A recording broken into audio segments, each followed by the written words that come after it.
भूषण काम की तलाश में दूसरे गांव की ओर निकल पड़ता है।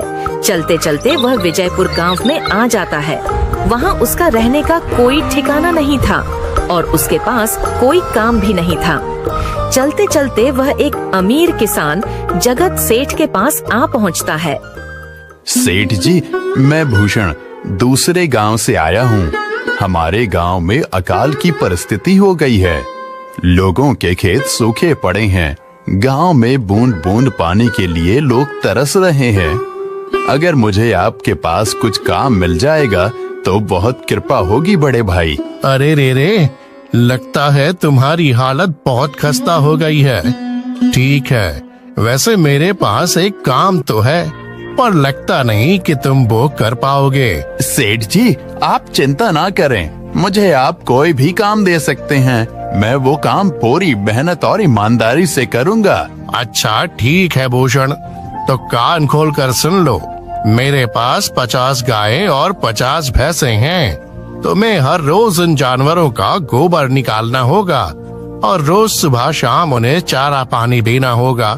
महीने के आखिर में तुम्हें इस काम के लिए 200 रुपए मिलेंगे और हाँ, 2 वक्त का खाना भी हमारी तरफ से मुफ्त दिया जाएगा।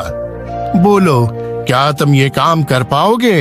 अरे बाप रे, 50 गाय और भैंसों को संभालना आसान काम नहीं है, पर अब मैं कुछ कर भी तो नहीं सकता और ऊपर से सेठ जी 2 वक्त का खाना भी दे रहे हैं। ठीक है सेठ जी, मैं ये काम कर लूंगा, पर एक विनती है। हाँ बोलो भूषण, क्या बात है? सेठ जी, अगर आपको समस्या ना हो तो क्या मैं आपके गायों के साथ गौशाला में रह सकता हूँ? सेठ जी, मैं इस गांव में नया हूँ, मेरा रहने का कोई ठिकाना नहीं है। जग्गा सेठ थोड़ी देर तक सोचता है और भूषण को ऊपर से नीचे तक देखने के बाद उससे कहता है, ठीक है भूषण, तुम गौशाला में रह सकते हो। जी धन्यवाद सेठ जी। तब से भूषण गौशाला में रहकर अपना काम करने लगता है।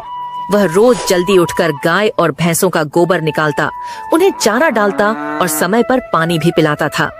हर रोज भूषण अपना काम ईमानदारी और पूरी मेहनत से करता था। जगत सेठ को भी भूषण का काम बहुत पसंद आने लगा, क्योंकि वह अपना काम सफाई से करता था। एक दिन जगत सेठ भूषण को बुलाकर उससे बोलता है, भूषण, मुझे तुम्हारा काम बहुत पसंद आया है। तुम गाय और भैंसों का अच्छा ख्याल रख रहे हो, इसलिए दूध की गुणवत्ता भी बढ़ गई है और गायें पहले से ज्यादा दूध भी दे रही हैं। इसलिए मैं आज से तुम्हारी तनख्वाह बढ़ाकर पूरे 400 रुपए कर रहा हूँ। आपका बहुत बहुत धन्यवाद सेठ जी। कुछ दिन ऐसे ही बीतने लगते हैं। भूषण जगत सेठ के पास बहुत मेहनत और ईमानदार। नाक से गोबर की गंध अभी भी नहीं जा रही। अब आखिरकार मुझे अपने घर में चैन से सोने को तो मिलेगा। तब से भूषण जगत सेठ के पास गौशाला में काम करने आता और 2 वक्त का खाना खाकर अपने घर सोने के लिए चला जाता था। कई साल ऐसे ही बीत जाते हैं। भूषण की मेहनत के कारण उसके पास अच्छा खासा रुपया जमा हो जाता है। एक दिन भूषण जगत सेठ से बोलता है, सेठ जी, आजकल गांव में चोरी की समस्या बहुत बढ़ गई है और मेरे पास कुछ रुपए भी जमा हैं जो मैंने अपने घर में रखे हुए हैं, पर मुझे उन पैसों की चोरी की चिंता हो रही है। आपको तो पता है कि मैं दिन भर आपके पास ही काम करता हूँ और सिर्फ रात में ही घर सोने जाता हूँ, इसलिए मुझे रोज उन पैसों की चोरी की चिंता सताती है। हाँ भूषण, तुम बात तो बिल्कुल सही कह रहे हो।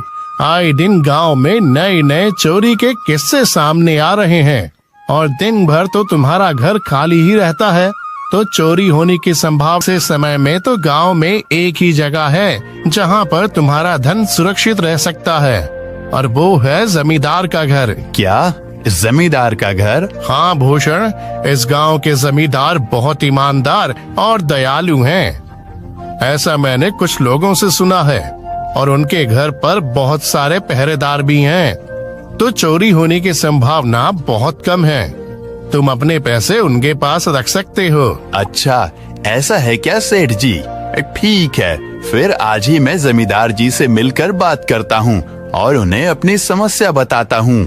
उस दिन भूषण जमींदार जी के घर उनसे बात करने जाता है। हे टूडको, कहाँ अंदर आए जा रहे हो? वहीं रुक जाओ। जी मुझे जमींदार जी से मिलना है। मुझे उनसे कुछ काम है। क्या काम है तुमको उनसे? मुझे जरा बताओ। जी मुझे कुछ पैसे रखवाने थे उनके पास, यही काम के लिए आया था मैं। अच्छा ठीक है, तुम अंदर जा सकते हो। नमस्ते जमींदार जी, मैं भूषण जगत सेठ के यहाँ काम करता हूँ। कुछ साल पहले ही मैं दूसरे गांव से यहाँ आया हूँ। अच्छा भूषण, बोलो तुम्हारा क्या काम है मेरे पास? जमींदार जी, मैं सालों से जगत सेठ के पास काम कर रहा हूँ और मैंने कुछ रुपए भी जमा कर लिए हैं। पर बात यह है कि गांव में चोरी की समस्या बहुत बढ़ गई है, तो मुझे अपने रुपए घर में रखने से डर लग रहा है। अच्छा, कितने रुपए जमा किए हैं तुमने? जमींदार जी, यही कोई 5 से 6 हजार रुपए होंगे मेरे पास। वाह, ये तो बड़ी रकम है। मैंने आपकी ईमानदारी के बारे में लोगों से बहुत सुना है, इसलिए मैं अपनी रकम आपके पास कुछ वक्त के लिए रखने आया हूँ। हाँ भूषण, तुमने बिल्कुल सही सुना है। तुम्हारी रकम मेरे पास पूरी तरह से सुरक्षित रहेगी। तुम अब चिंता ही छोड़ दो, मैं सब देख लूंगा। भूषण अपने पैसों की थैली जमींदार को दे देता है। ये पूरे 5,800 रुपए हैं, आप गिनकर देख लीजिए।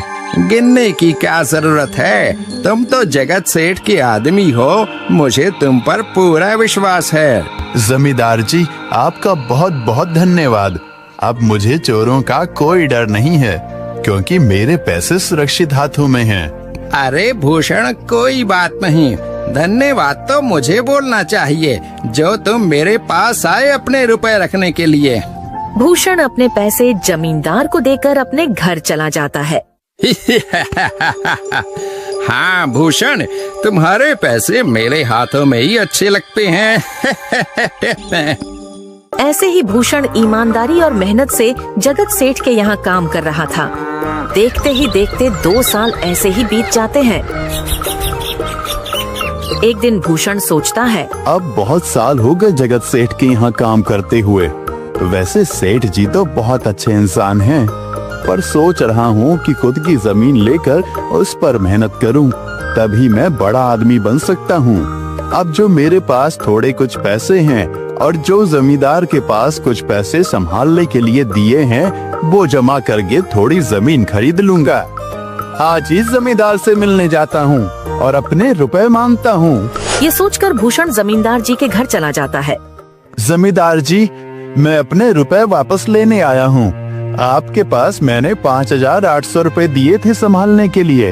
अरे भाई साहब, मैंने पहचाना नहीं आपको, वैसे कौन हो आप? अरे जमींदार जी, मैं भूषण हूँ। पिछले साल मैंने आपको पैसे संभालने के लिए दिए थे, याद आया कुछ?